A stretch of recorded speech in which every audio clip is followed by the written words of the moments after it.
Hello everyone. I am Ruth Shifali Malhotra, and today I'll be discussing with you one of the most famous poems of Robert Frost, The Road Not Taken. So before that, let us know something about the poet himself. Robert Frost was born in San Francisco, and he is one of the most acclaimed American poet of the 20th century. Most of his poems are upon natural element, as he found beauty in commonplace, also possessing deep love and sympathy towards nature, which served him as a source of inspiration as well. This particular poem, The Road Not Taken, is considered as an autobiographical poem by him. In this poem, he talks of a momentous decision that he made, and this decision transformed his life. He is one of the most sought after public literary figure who was also awarded the Congressional Gold Medal in 1960 for his poetic works. He was later named as the Poet Laureate of Vermont. Now, the poem itself. First, I'll read you the first stanza and then we'll do the discussion. Two roads diverged in a yellow wood, and sorry I could not travel both, and be one traveller. Long I stood and looked down one as far as I could to where it bent in the undergrowth. Now, this particular poem has both literal as well as a symbolic meaning to it. Now, if we see the literal side of the poem, the poet here is saying that once upon a time he was traveling down a certain road, and this road took him to a place where the road diverged into two different roads. He comes to a diversion. And when he sees that two different roads are leading to different directions, he needed to choose one of the two roads because he was just a single person. He cannot take both the roads and travel on them at the same time. Now, yellow wood here refers to the season of autumn, where leaves of the forest have turned yellow in color. And so the poet is standing for a long time, carefully looking down the first path to as far as he could see it, so that he can decide and make a suitable choice for himself. Now, if symbolically we see, these two roads stand for the choices that we have while we travel in our life. Yes, the autumn season here represents towards the third phase of our life, if we can say. And at every point in our life, we have alternatives, and we have to choose one among the alternatives that lie in front of us. And so we take time to think about all the pros and the cons involved with our choice that we take, the suitability of a decision, and then only we choose a path for ourselves where we can walk on. Coming to the second stanza. Then took the other just as fair, and having perhaps the better claim, because it was grassy and wanted way. Though as for that the passing there had warned them really about the same. Here the poet says that after he looked down the first road for quite a while, he takes turn to look down at the second road now that lay before him. And when he sees the second road, he finds it to be more promising because it was greener. It has not been worn out as the first one appeared. So he thinks that the second road is a better option for him, as it appeared that it has not been used by many people. And here we can see that the poet is adventurous in nature, and so he decides to take the second road. But after he has walked on the second road for some distance, what he comes to realize that the second road was equally worn out and was similar to the one that he had left behind. Now, if we see in our life also, when we journey through our lives, we have options in front of us. Many options look very similar to each other, or one may look more promising than the other. But whatever option we take in our life, every option comes with its own benefits and its own disadvantages also. Every road in our life has got its own set of problems. At every point, we have fresh challenges that we may face.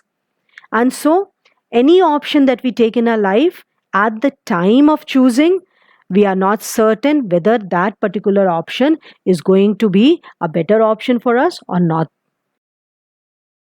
Now, coming to the third stanza, and both that morning equally lay, in leaves no step had trodden black. Oh, I kept the first for another day. Yet knowing how way leads on to way, I doubted if I should ever come back. So the poet here says that on that morning, when I reached this diversion, when I reached this bifurcation, both the roads that lay in front of me looked very similar to each other. Both were strewn with leaves, might be freshly shed, indicating that since the morning, nobody has used either of the two roads. Nobody has walked on them. And so the poet takes the second road, and while he's taking the second road, he's deciding to himself that I'll take the first road, I'll walk on the first road some other time and see what the first road has got to offer me. And so, thinking that, he starts traveling on the second road. But what he says, that full well he knew that once he takes a road and he starts moving, he will not be in a position to ever come back, because one choice leads to another and then to the third.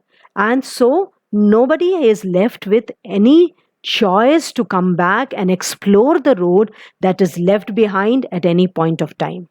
When we see it in its symbolical view, in our life also, we have alternatives in front of us at a point of time, and we choose and we move on the alternative that we have chosen.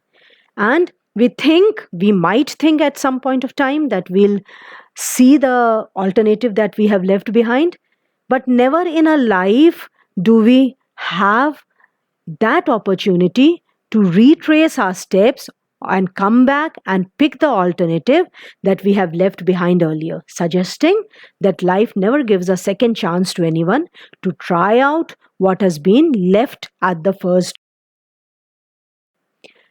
Now, moving on to the final stanza, the poet says, I shall be telling this with a sigh, somewhere ages and ages hence. Two roads diverged in a wood, and I took the one less traveled by, and that has made all the difference. Now, here the poet goes on to say that perhaps, he says, perhaps deep down in his future, when he would reflect on the morning when he came to this diversion and he had two roads in front of him, and it was his choice to take a road and move forward, he chose the second road, thinking that lesser number of people had chosen that. So it was this decision of his which fashioned his future. So his sigh would either be a sigh of relief, where he would say, thank God I took the second road, and that is why my future has turned out to be what it is. Or it might be a sigh of anguish, a sigh of regret, where he would think that perchance if I would have taken the first road, my life would have fashioned itself differently. So the sigh can be for any of the two, a sigh of relief or a sigh of regret. Now, when we see its significance in our life, the poet here is portraying that the choice which one makes in life decides how life is going to fashion itself in future. Because every choice that we take in life comes with an infinite number of repercussions which affect us, our future, and not only us, but also our relations, our careers, and maybe the generations that follow. And so, what we say, what the strong message that the poet gives here is that one should be very wise and very careful while making a choice in life, as our tomorrow depends on the choice that we make today. So, I hope you have understood the poem. Now, I want to tell you the literary devices that the poet has used in this poem. When I began with my explanation, I told you that the entire poem has literal as well as symbolic meaning to it. So the first literary device that runs throughout the poem is symbolism. Now, symbolism is using an object to represent an abstract idea, a mood, or an emotion. Here, the poet takes two roads symbolizing the choices of life. The second literary device is anaphora. Anaphora is when consecutive lines begin with the same word or the same phrase or clause. Here, if you see lines 2, 3, and 4 of the poem, all these three lines are beginning with the word and. So that is anaphora. Third literary device, which most of us know, is alliteration. Alliteration is what? When consonant sounds are repeated for words that are placed together. I'll give you one example from the poem, others you can find yourself. For example, wanted where. Here you can see the sound of tableau is being repeated. And the fourth one is repetition. How repetition is different from alliteration?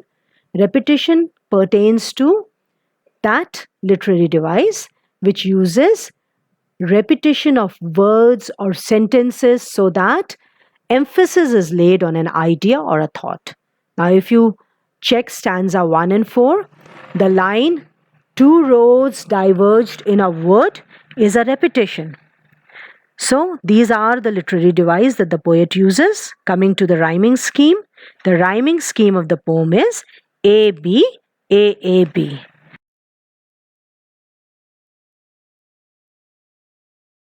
So I think all of you have understood the poem and the literary devices. Now, next is the word book or the glossary for all of you. You can go through the difficult words and you can check out the meanings of it for yourself. So I hope this video of mine was quite informative to all of you. If you really find it informative and you want me to share more such videos, you can like, share, comment, and even subscribe to see such videos. Thank you and have a nice day.